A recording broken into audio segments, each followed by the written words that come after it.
来关心劳工问题，台湾派遣劳工无专法保障因的权益，这一直是一个问题。早起，劳动部长柯明春伫立法院接受质询时讲啊，短期内要定劳动派遣专法比较困难，引起哪力立委的不满。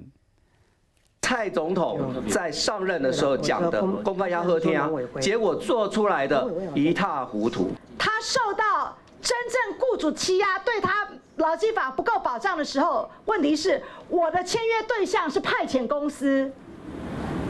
这个是最大的问题。那也立委质询炮轰，提出派遣劳工保护法一直是蔡总统重要劳动政见，但是台湾的派遣人力那也无减颠倒增加，就连绿营的立委拢看不落去。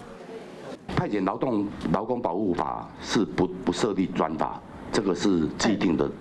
但我要跟委员报告说，因为我们目前短期内还没有办法定专法，最主要理由是因为劳雇团体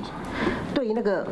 使用上限3%的使用上限，大家还有负面表列，劳雇双方有很大的歧见了。不止派遣人力问题，单成讨北七休一，内外行业不断新增，劳团这期是门户大开，担心被雇主乱用，损害劳工权益。没有所谓大开后门的问题，而是针对企业，它如果有其休息弹性例外的这些需要，那自然它就循法定程序。强调劳动部会严格把关七休一，但是派遣专法，劳资双方也有真大意见，看来佫需要时间的协调。派遣劳工想要求一个保障，佫需要等。